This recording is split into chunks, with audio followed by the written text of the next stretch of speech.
Evangelho do nosso Senhor Jesus Cristo, segundo Mateus. Vamos seguir nosso estudo do Sermão do Monte. Nós passamos pelas bem-aventuranças e agora nós vamos começar o restante do discurso, do ensino do nosso Senhor Jesus, a sua ética, para a igreja, a forma que a igreja deve viver e a forma que a igreja deve se portar no mundo. Mateus 5,13 diz assim: Vós sois o sal da terra. Ora, se o sal vier a ser insípido, como lhe restaurar o sabor? Para nada mais presta, senão para ser lançado fora e ser pisado pelos homens. Pai do céu, nós te damos graças, ó Deus, por essa manhã bendita, por esse teu santo e precioso Espírito que nos habita, por toda a palavra que aprendemos agora pela manhã na escola dominical e por esse momento de adoração, Senhor, que nós tivemos aqui. E eu te peço, ó Pai, que em nome de Jesus, toma a direção nesse momento. Abençoa as nossas vidas com o ensino da tua palavra. Nos enche da tua graça, nos enche da tua presença. É o que eu te peço em nome de Jesus. Amém. Vós sois o sal da terra. Jesus está dando uma missão aos seus discípulos. Uma missão de preservar e transformar o mundo. Sobre isso que eu quero falar. Ser sal da terra tem essa implicação. Jesus está falando aqui numa metáfora que tem um significado profundo, especialmente para o momento cultural da sua época. O sal, ele era essencial para a preservação dos alimentos. O sal era tão importante que tinha soldados romanos que recebiam o seu soldo, o seu trabalho em sal. Era caríssimo. E tinha uma importância, porque não existia geladeira, é óbvio, Então, as carnes eram salgadas, todo o processo para que não apodrecesse passava por esse entendimento. Tem a ideia de dar sabor às coisas. Nós sabemos muito bem disso hoje na culinária, Tem a ideia simbólica da aliança de Deus com o seu povo que jamais apodrece, que jamais se deteriora. Levítico 2,13 diz assim: temperem com sal todas as suas ofertas de cereal. Não deixem o sal da aliança do seu Deus faltar nas suas ofertas de cereal. Coloquem sal em todas as suas ofertas. Olha que coisa linda.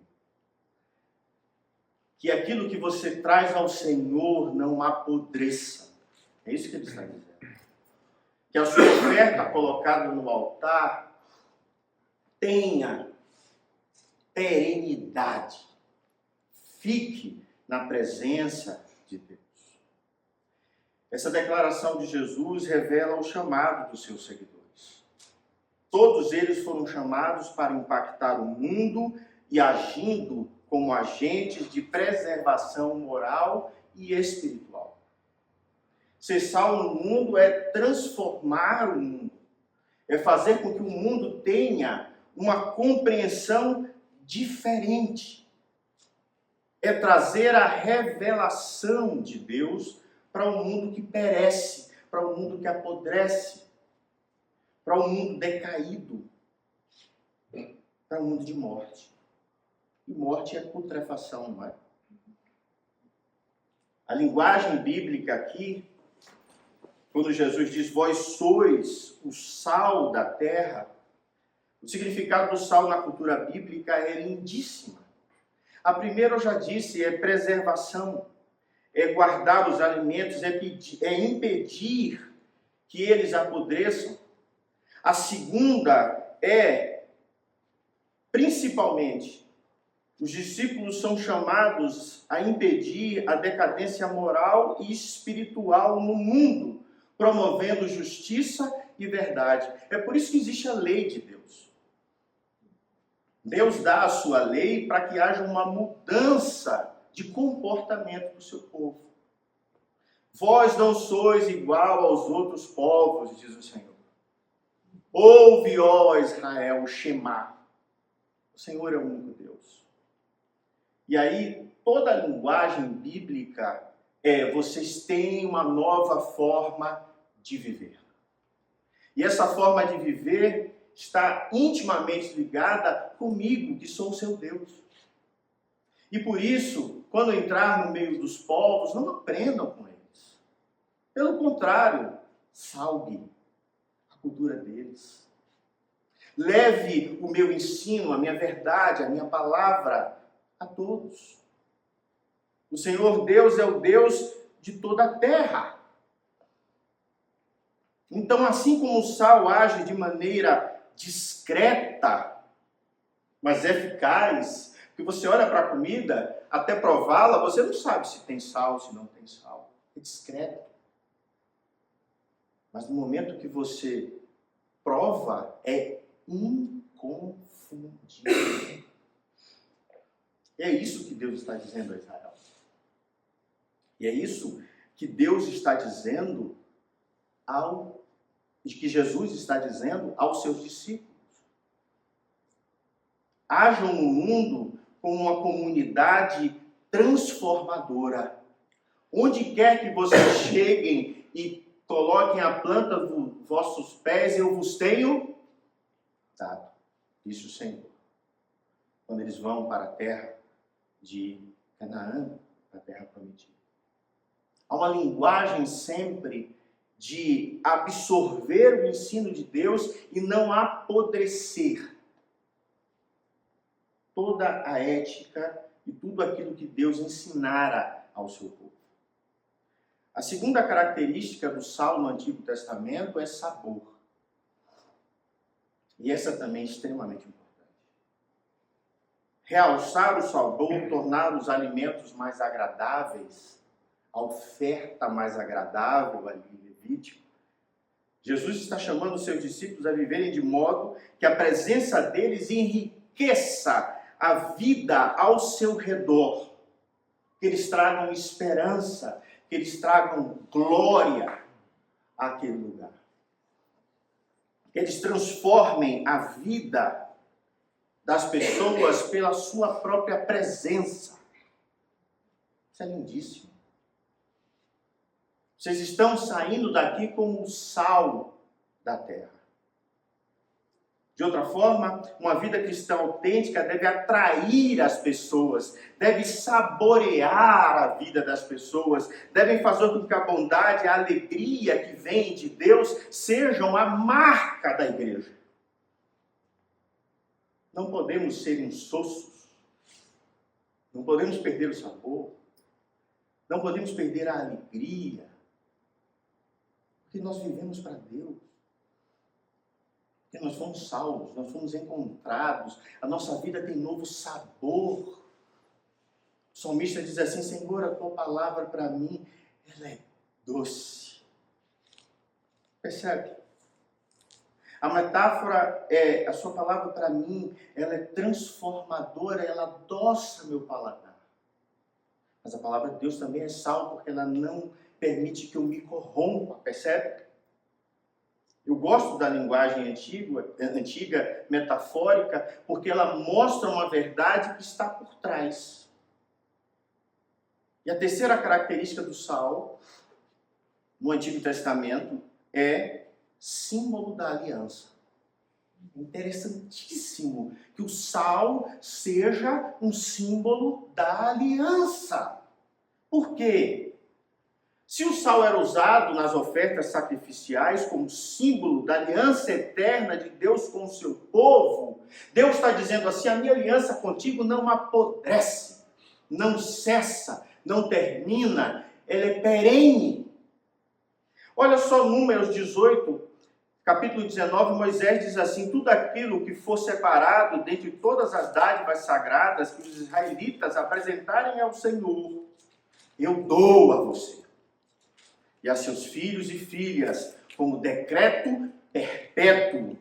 É uma aliança de sal perpétua perante o Senhor para você e para os seus descendentes. Irmãos, olha a profundidade desse texto. Vocês não vão apodrecer. A minha aliança contigo, ela é perpétua, ela é perene, ela é para sempre. O Cordeiro de Deus que tira o pecado do mundo, sela essa verdade. E traz para Deus esse povo novo, santo, justo. E isso aponta para o papel dos discípulos como testemunhas do compromisso de Deus com a humanidade. Jesus está dizendo isso. Primeiro ele fala das bem-aventuranças, da felicidade, de todas as benesses, de todos os direitos que você ganhou enquanto servo. E depois ele passa a falar e dizer: vós sois sal, mas não mais para vocês mesmos. Entende? Eu tenho muitas bem-aventuranças, mas vocês precisam ser sal. Agora ele passa a falar do serviço. Agora ele passa a falar da vida do cristão no mundo. John Stott, comentando o Sermão do Monte, ele vai dizer que a principal função do sal é deter a deterioração. Quando Jesus disse que somos o sal da terra, ele estava afirmando que, como cristãos, temos um papel fundamental em impedir a corrupção moral e espiritual do mundo. Olha que coisa fantástica. Nós fomos chamados para transformar o mundo, para construir no mundo uma verdade profunda, que faz com que o nome de Deus, a pessoa de Cristo, transforme o mundo e torne o mundo num lugar muito melhor e muito mais próximo daquilo que Deus criou. Porque o homem corrompeu-se. Não é assim que o texto diz?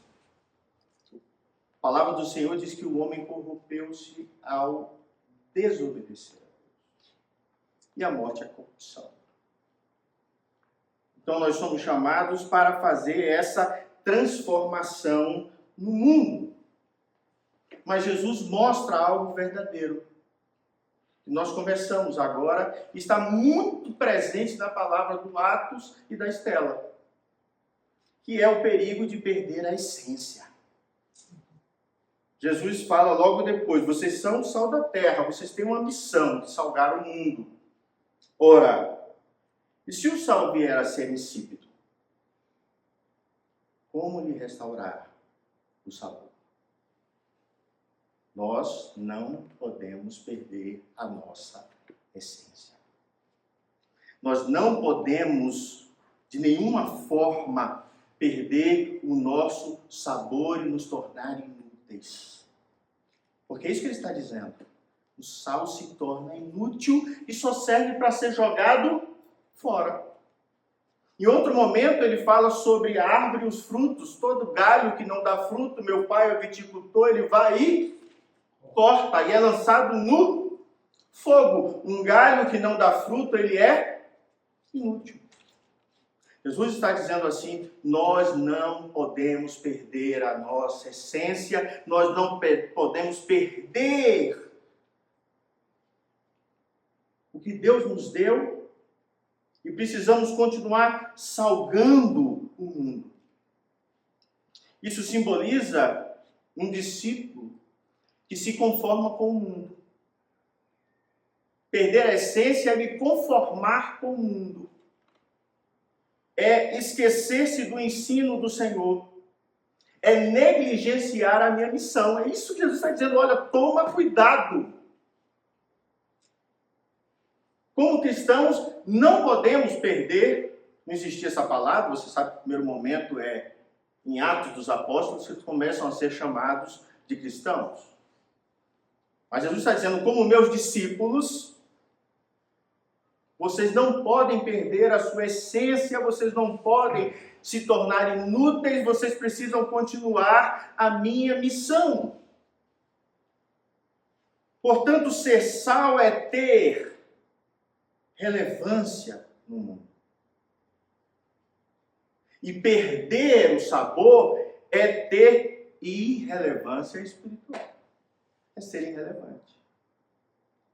Quando os cristãos deixam de viver de acordo com os valores do reino, eles perdem a sua eficácia de ser sal.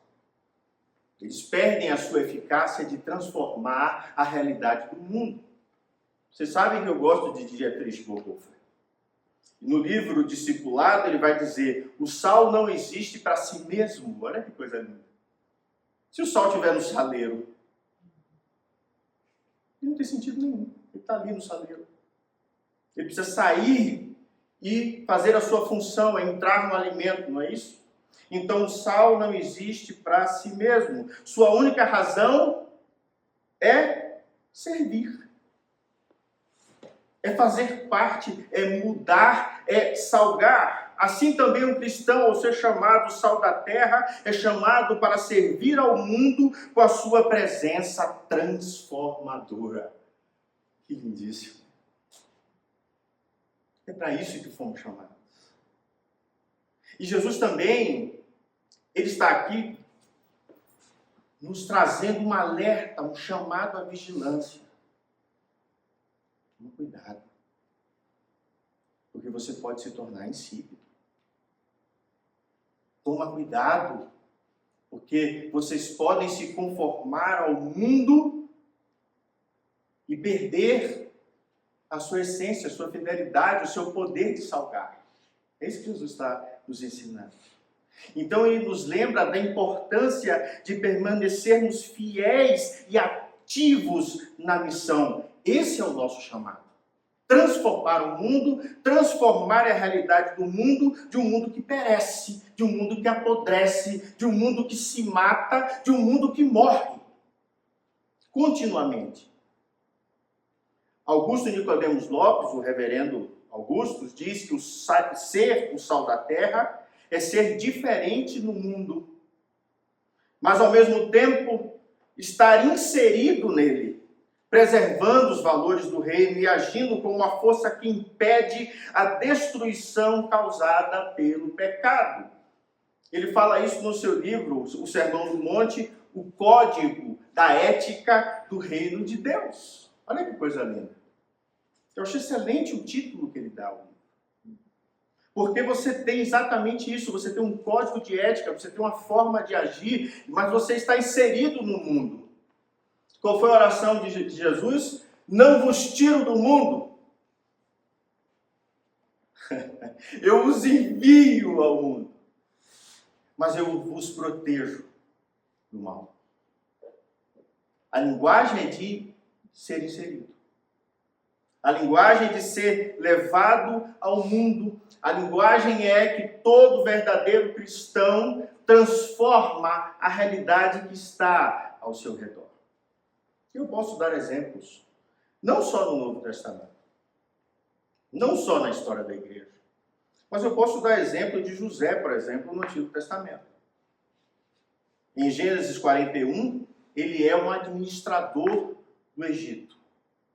E ele preserva a nação da fome, e ele preserva todas as nações ao redor que vêm pedir sementes a ele, porque ele entendeu a visão que Deus dera a ele, que ia passar 7 anos de grande bonança e 7 anos de escassez.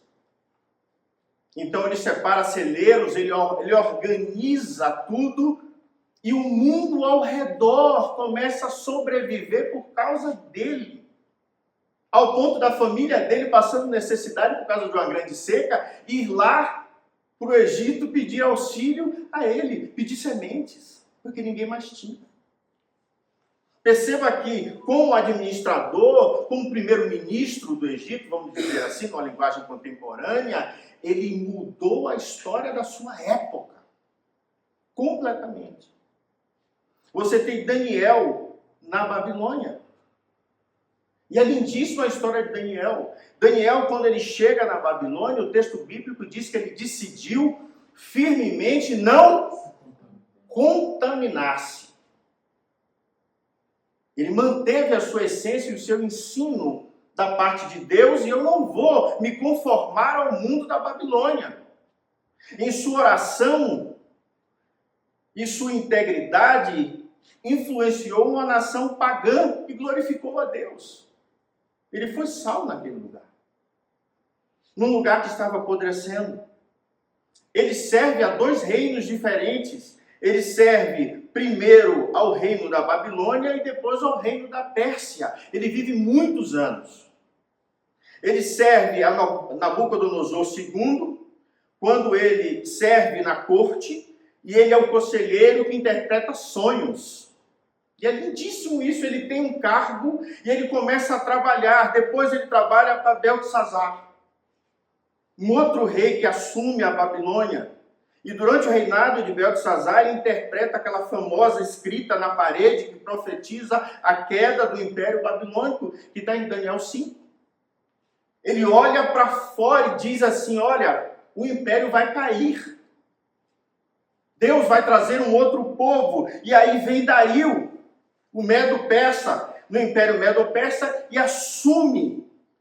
Você sabe o que é interessante? Daniel é tão competente que quando Dario assume o reino, ele é promovido a um dos principais administradores do povo. No novo reino. Gente, para pensar. Eu como uma nação inteira e eu pego um dos administradores, olho e digo, esse homem é tão diferenciado, esse homem é tão fiel e é tão diferente que eu vou colocar ele do meu lado e ele vai administrar o reino junto comigo. Você já viu isso em algum lugar? Eu nunca vi. Porque normalmente o que a gente faz é mata todos os administradores, todos que são poderosos, para não me tomar o reino de volta. E ele continua, está em Daniel 6. Então Ciro o Grande, agora no Império Persa, toma mais uma vez a mesma região da Babilônia.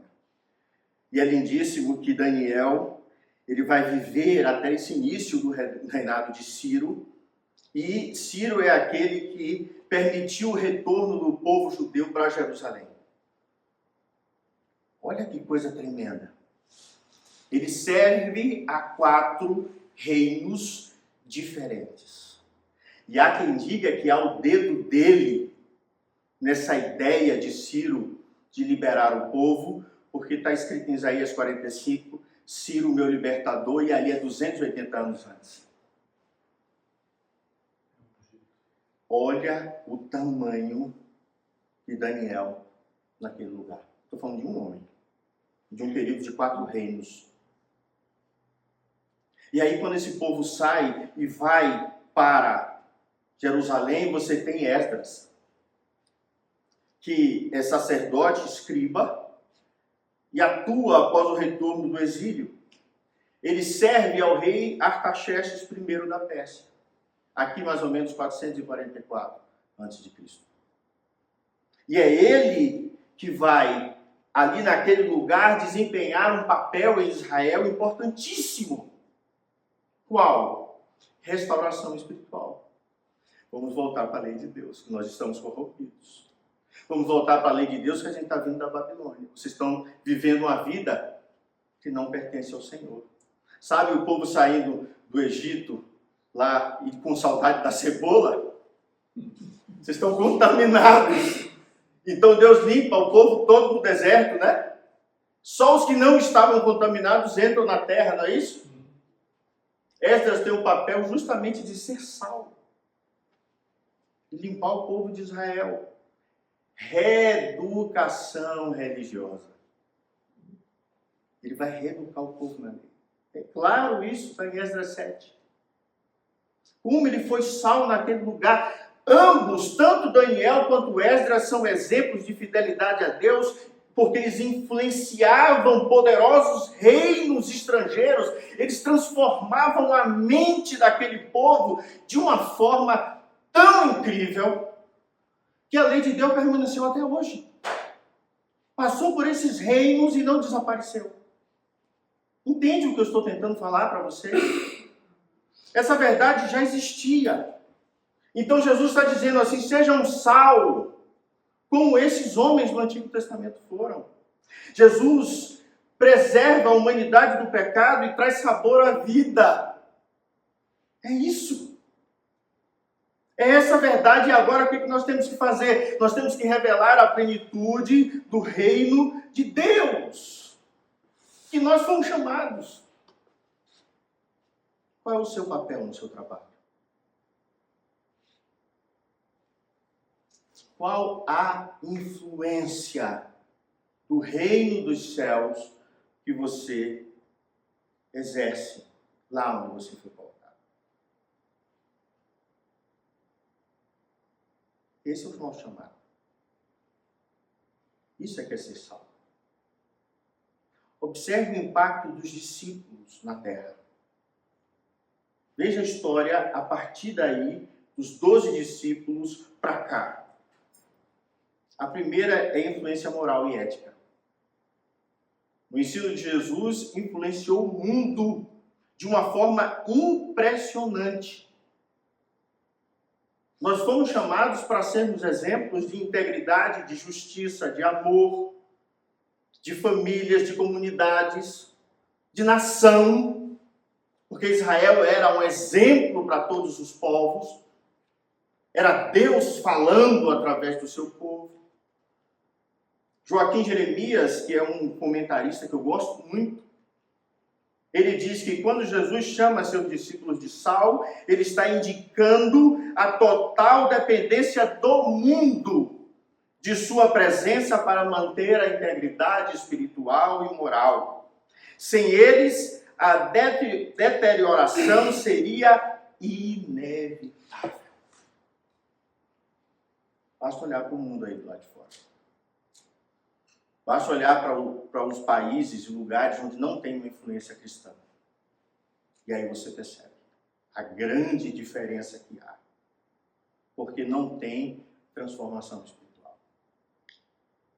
Não tem o sal dos discípulos que salva. Então, quando nós proclamamos o Evangelho, os discípulos promovem a reconciliação entre Deus e os homens, entre a reconciliação daquela cultura que está apodrecendo por uma nova cultura e transforma a vida das pessoas pela graça divina. Veja o tamanho do que aconteceu com o Ocidente quando Jesus dá a incumbência aos seus discípulos de pregar a toda criatura. Há um propósito para eles.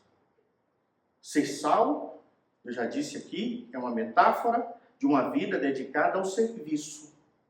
E como sal, nós não vivemos mais para nós, não vivemos mais para nós mesmos, acabou, você não vive mais para você. O pastor Paulo diz, não vive mais eu, mas Cristo vive em mim.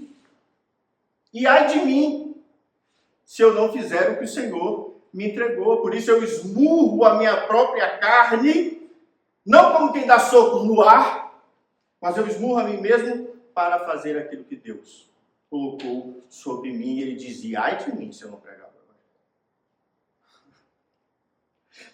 Paulo absorveu e disse assim, olha, Deus me chamou para ser sal e eu preciso ser sal.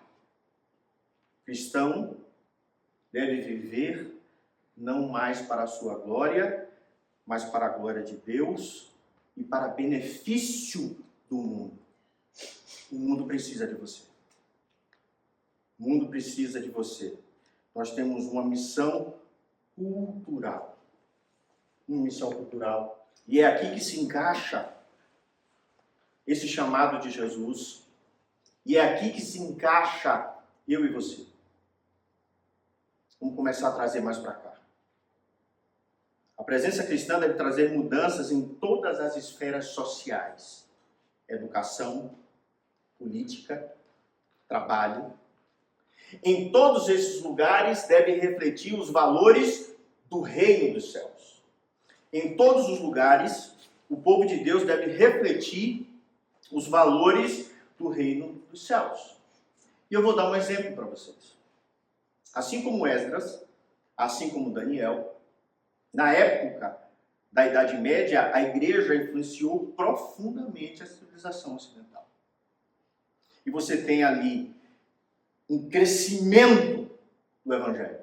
Quando é que historicamente isso acontece? Quando você divide o Império Romano do Ocidente, o mundo foi transformado numa coxa de retalhos. E cada um começou a pensar do seu jeito. Então você tem vários reinos bárbaros, os reinos germânicos, povo de língua germânica e povo de língua inglesa. Mas eles não tinham valores cristãos. No século V, a Europa ela está em absoluto colapso. O Império Romano do Ocidente se acaba e a ascensão dos bárbaros que invadem e tomam Roma. Ou seja, a partir daquele momento, o mundo tem uma outra direção. A partir daquele momento, os visigodos, os francos, os ostrogodos, os deuses pagãos e todo o ensino pagão toma toda aquela região e eles vão fazer o quê? Agora nós vamos colocar a nossa visão de mundo. E qual é a visão de mundo deles? Eles são profundamente marcados pela violência e pela vingança. Matam, matam, matam, são vingativos. Você tem uma linguagem de mundo que é tudo resolvido na espada. Agora perceba como é forte a força do Evangelho. A mensagem de Cristo confronta diretamente essas práticas de guerra incessante e essa justiça retributiva da vingança. Jesus fala para amar inimigos, Jesus fala que eu não tenho que matar o meu próximo. Quem é o meu próximo? É o samaritano que você odeia. Quem é o meu próximo? Até o romano. E Jesus mostra que há uma forma de olhar o mundo olhando o outro como eu mesmo. Esse ensino de Jesus propondo compaixão, misericórdia e perdão invade esse mundo bárbaro. E aquela nova ordem moral estabelecida, social ali na Europa medieval, vai indo em direção a uma civilização cristã. Perceba a força do Evangelho. Percebam a força do Evangelho no tempo. Christopher Dawson, que é um escritor que eu amo, quando ele fala, tem um livro chamado A Criação do Ocidente dele, que é um livro lindíssimo, ele diz: a igreja teve que incumbir-se da tarefa de introduzir a lei do Evangelho e a ética do Sermão do Monte entre os povos que consideravam o homicídio uma das mais honrosas das ocupações e a vingança como um sinônimo de justiça. Ele mudou os valores do reino, daquele reino bárbaro. Então o Evangelho começa a se espalhar, e aí nasce os monastérios, nasce o estudo profundo da palavra, nasce as universidades, que vem disso, né? Você tem as obras de caridade, você tem a vida acadêmica, a escolástica, o que nós temos hoje, isso vem do cristianismo, isso é nosso. Você tem a arquitetura das igrejas, você tem toda a força cristã na arte sacra, você tem toda uma estrutura de mundo que é balizado a partir do cristianismo, você tem a origem do direito internacional quanto à dignidade humana, porque todos os homens são iguais, você tem toda a vida virtuosa em Deus. Entendeu agora? Porque eu estou mostrando para você historicamente como o mundo foi salgado e como Deus transformou a história de toda a Europa, que há quem diga hoje que é pós-cristã. O que aconteceu com a igreja na Europa? Perdeu seu sabor, se tornou insípida. É o lugar onde a religião muçulmana mais cresce. Porque eles não pararam.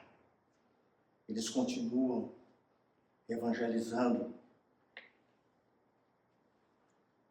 Nós precisamos entender, irmãos, que nós temos uma missão cultural. E eu já falei demais até aqui. E vamos aplicar. Vocês sabem que eu não gosto de pastor que prega e depois diz assim, pastor, eu entendi, agora o que é que eu faço com isso? Eu vou para casa e faço o quê? Né? Primeira coisa, preserve a verdade. Preserve a lei de Deus. Preserve o ensino de seus filhos. Preserve a verdade onde quer que você esteja. Viva com integridade, com fidelidade à palavra de Deus, mesmo em uma sociedade corrompida que promove o relativismo moral como a que nós estamos vivendo. Aí fora, estão ensinando tudo ao contrário. Nós precisamos salgar. Precisamos ser sal nesse lugar. Portanto, eu preciso ser agente de transformação. Eu mostrei para vocês na história do Antigo Testamento na Europa, a igreja precisa voltar a salgar o mundo, para que o evangelho continue se desenvolvendo e crescendo. A minha casa, o meu trabalho, a minha igreja, onde quer que eu ponha a planta dos meus pés, eu preciso enriquecer, eu preciso trazer sabor, o sabor do amor, do respeito, da paz, da verdade e da pessoa de Cristo, onde quer que eu esteja. E eu me ensino fazendo uma verdade última aqui, que eu preciso falar também. Tem um livro muito importante, chamado O Pastor como um Teólogo Público, de Kevin Van Hooser e Owen Strachan. Esse livro, ele fala uma coisa importantíssima. Ele fala assim, olha, os pastores eram teólogos públicos. Os pastores influenciavam a sociedade. Os pastores influenciavam a política, a educação, o ensino, todos os sacerdotes. E isso vem se perdendo a cada ano. Os pastores só falam agora para a igreja. Não falam para fora. É como o Saulo Saleiro. Então ele diz assim, olha, e ele toma o conceito de intelectual orgânico de Antônio Gramsci. Você sabe por que isso é interessante? Você sabe por que o mundo aí fora hoje é relativamente moral? Por causa de Antônio Gramsci. Que ele ensinou que todo intelectual marxista tinha que transformar tudo ao seu redor. A educação, os valores, os princípios, e tinha que inserir os valores de Marx.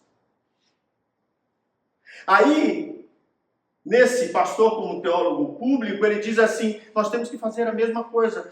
Nós precisamos ser intelectuais orgânicos, mas no sentido de Cristo, da verdade cristã, e pegar esse mundo que voltou a apodrecer e ser porta-voz. Falar, entender que o mundo é um organismo vivo e que precisam de pessoas como nós para expandir o evangelho dentro das organizações políticas, dentro do conceito da cultura brasileira. E nós nos afastamos. E aqui um apelo, estou falando, eu sei que você está assistindo aí na internet. Nós precisamos voltar ao debate público. Cristãos, todos nós. Precisamos salgar o mundo. E eu encerro dizendo o seguinte. Precisamos evitar a conformidade. Precisamos não mais nos conformar ao mundo. A comunidade cristã não pode permitir que o mundo corrompa os valores de Deus. Cristo em você, onde você está, é para ser sal.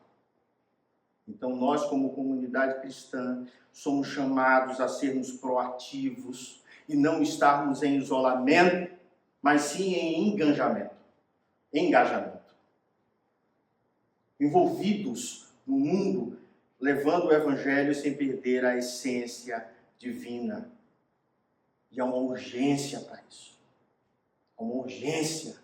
Nós precisamos sair às ruas salgando o mundo como o Senhor Jesus nos chamou. Eu sei que esse é um chamado desafiador e transformador. Mas esse é o seu papel, de combater a corrupção e oferecer o sabor da vida de Cristo ao mundo. Que possamos viver à altura desse chamado. Que sejamos agentes da graça e da verdade de Deus no mundo, que tanto precisa de sal e da sua luz. Mas a luz eu vou falar em outra hora. Vamos orar? Pai do céu, muito obrigado, Senhor. Porque vimos, é claro para nós na história, como os teus profetas no Antigo Testamento influenciaram reinos inteiros. É claro para nós, ó Deus, como Israel espalhou a tua palavra pelo mundo. E é muito claro para nós como a tua palavra salvou toda a Europa bárbara. Eu te peço, ó Deus, que nós, como seu povo, todos os cristãos sobre toda a terra, que o Senhor nos encha da tua presença, que sejamos sal, onde quer que o Senhor nos coloque. Abençoa, Senhor, a nação brasileira. Derrama graça sobre o Brasil. E faz, Senhor, de nós, brasileiros, uma nação que salve, que envie missionários, que transforme a realidade cultural do nosso país. É o que eu te peço em nome de Jesus. Amém. Recebei a bênção, queridos, que a paz e a graça do nosso Senhor e Salvador Jesus Cristo, que o amor insondável de Deus, nosso eterno Pai, e as benditas consolações do Espírito Santo sejam sobre vós, irmãos, aqui no Lago Norte, e sobre a Igreja de Cristo espalhada sobre toda a terra, agora e para todos sempre. Amém, amém e amém. Deus os abençoe e te dê uma excelente semana, em nome de Jesus.